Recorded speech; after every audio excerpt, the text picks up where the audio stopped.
This is the WHTC Morning News with Gary Stevens and Peg McNichol on 99.7, 1450 WHTC and WHTC.com. Welcome back to the WHTC Morning News for this Thursday, July 15th. I'm Gary Stevens.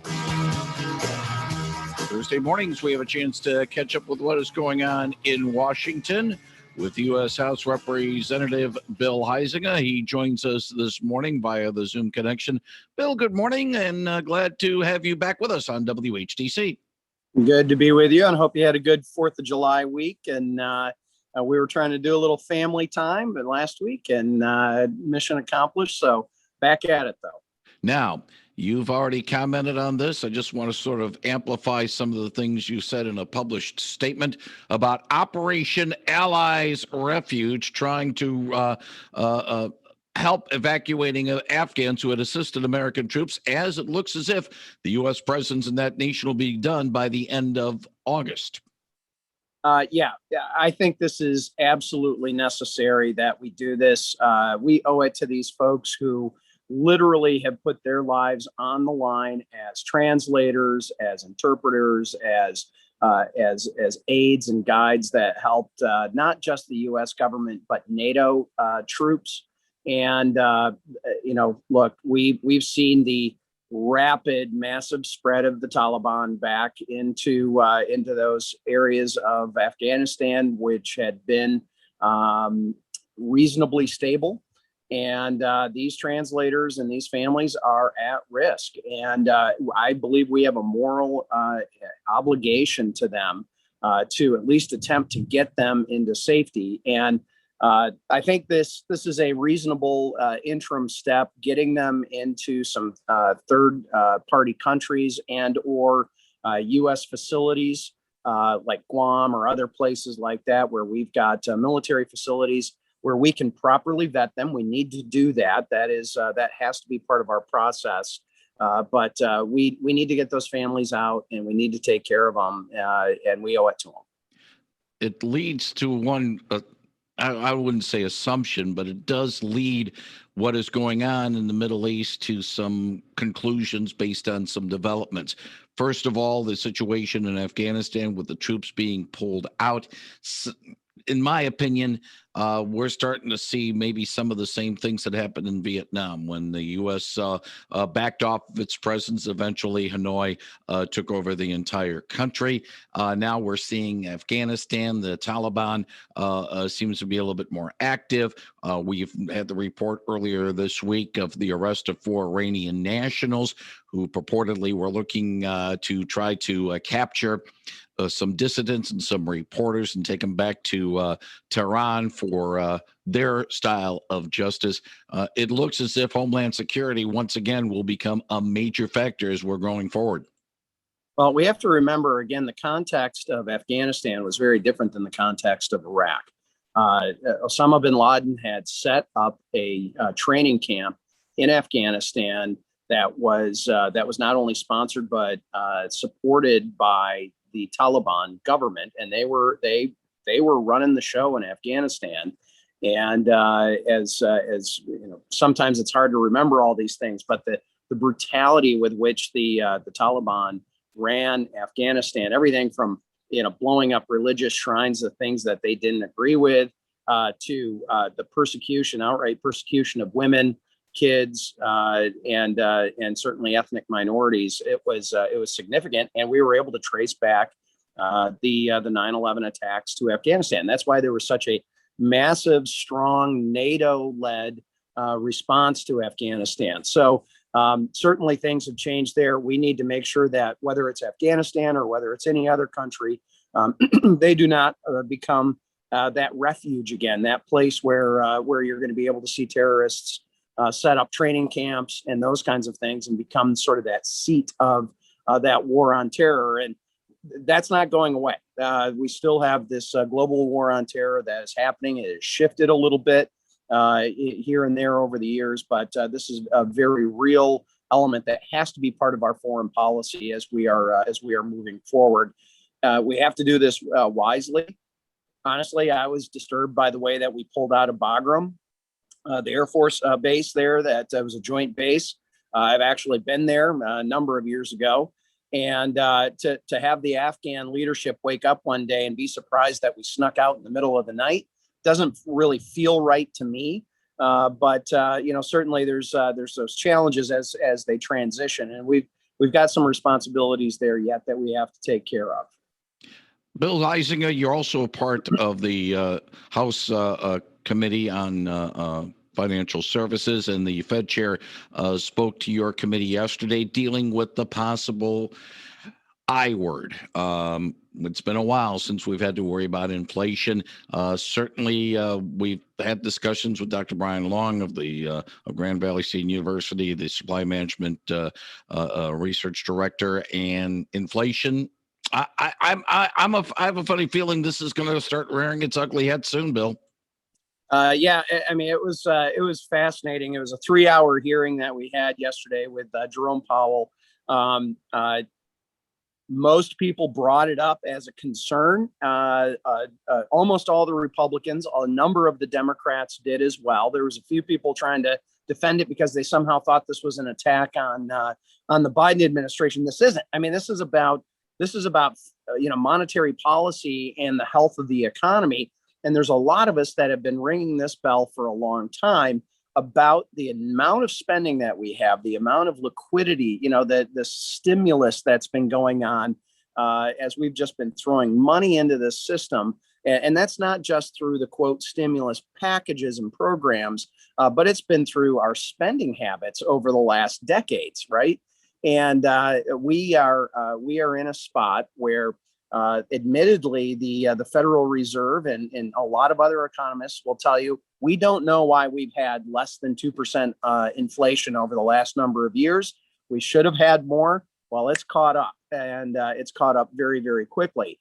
There was a recent survey, NFIB says 47% of their members have not contemplated, but have actually done price increases on all their products or goods and services. 47%, highest that they've ever had. We are seeing people like Larry Summers, who was the Treasury Secretary under President Obama. He's raising the red flag, talking about the potential of inflation and what that means. And what I said to Chair Powell yesterday is, my fear is that by the time we realize it's too late, it's too late. In that, so often they're looking back prospectively or retroactively, I should say, not prospectively, but retroactively as to what those numbers are telling us. Well, there's lags in the economy and those numbers that are coming through, and we might be in a very bad spot, and we may not even know it until it's too late, until we've already passed that border. So hopefully he got that message yesterday, that we're watching very closely. The concerns that I hear daily from people as they look around and say, what are people talking about? No inflation. Look at what's happened to gas prices. Look at what's happened to groceries. Look what's happened to certainly materials for construction and those kinds of things. Vehicles, whether it's new or used. There's a lot of financial pressures that are coming down on people right now. And we've got to keep a very careful eye on that. And finally, a political question, quoting Burrs News. Jason Rowe abruptly resigned as Michigan Republican Party executive director during a 5-month tenure in which he tried to move the grassroots past former President Donald Trump's claims of fraud in the 2020 election. Rowe, an at-will employee of State Republican Party Chair Ron Weiser, said the reasons for his departure will remain between himself and Weiser. Your thoughts about the departure? We are asking this on the behalf of a listener that wanted me to ask you, who had said, I would be very disappointed if Gary doesn't ask Huizenga about Jason Rowe. Okay. That's somebody who's either very involved in Republican politics or is trying to set us both up, Gary. I'm not sure which, but it's kind of interesting. This is I'm just betting the person who emailed you that probably couldn't name the last 2 or 3 executive directors of the state party. It's really about who is the chair of the party. They are the ones that set the tone and the tenor. and whether he was out of step with Chair Weiser or whatever was happening there. I know Jason a bit. I don't know. We're trying to find out exactly what the story is. It's about the functioning of the party, and we've got to get ready to make sure. And since it's a political question, I'll answer it in a political way. I want to beat Democrats in 2022 because I want to return to in the majority in the House of Representatives. I want Gretchen Whitmer to be a one-term governor. I'd like to change the Secretary of State and the Attorney General and make sure that the Republicans have the state House and the state Senate.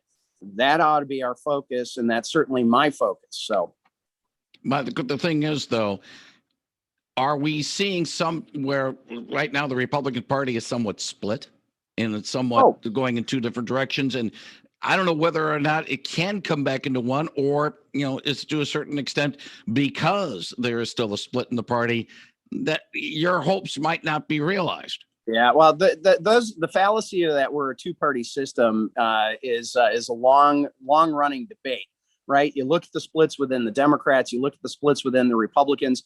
Sometimes it's regional. I can tell you my friends from the Northeast, from New York and New Jersey and Connecticut that are Republicans are very different than us Midwest Republicans, very different than Southern Republicans. Texas is its own deal. California is its own deal, right?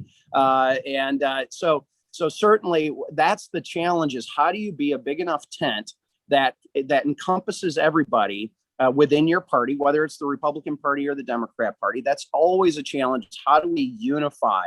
And I can tell you what Speaker Pelosi and Chuck Schumer and Gretchen Whitmer are doing is helping the Republicans unify, because they see the disastrous policies that they're putting forward, and they're wanting to come together and hand them a political defeat, an electoral defeat. But that is always the challenge of governing. That's really where the rubber hits the road. It's easier to be against somebody or against something, but it's a lot harder to be governing. And that's certainly what the Democrats are finding out right now, is they have, Hakeem Jeffries and a number of other more moderate Democrats are having to create a pack that is defending incumbents, because AOC and the squad are coming in literally in the social justice Democrats are primarying. They're coming in and recruiting primary opponents for more mainstream Democrats. Right. So we all have it. All the parties have that. That's always a bit of a challenge. And but we'll get through it. The idea, you got to keep your eye on the prize. Don't take the bait. Just keep moving forward. And can I add one last thing? Go ahead. Cuba Libre. This is, we've got a lot of Cuban families. In fact, that was my dad at North Street Church back in Zeeland back in the 50s and early 60s, was part of refugee resettlement with these Cuban families that were fleeing Castro. We are seeing unprecedented activity in Cuba right now. And this is something that we all need to be supporting, this drive for independence, democracy, and liberty in Cuba. So Cuba Libre. Now, one other thing, and I'll follow up on that as well.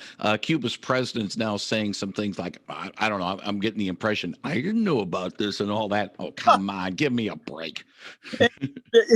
Cuba rations sugar, for crying out loud. If there's one place in this world that should not have to ration sugar, it would be Cuba. But their economic system is such a disaster. Their government is such a disaster. People are literally starving in the streets. They don't have medicine. They don't have fuel. They don't have food. And they are rising up for the first time in many, many years that we're seeing thousands of people in the streets. One of my close friends in Washington, D.C., his name is Alex Mooney, and his mom has a wonderful book. His mom fled, and her family fled Castro's Cuba back in the 60s. And Alex is now a member of Congress from West Virginia, of all places. And so we're watching this very, very closely for those people as they fight for their freedom.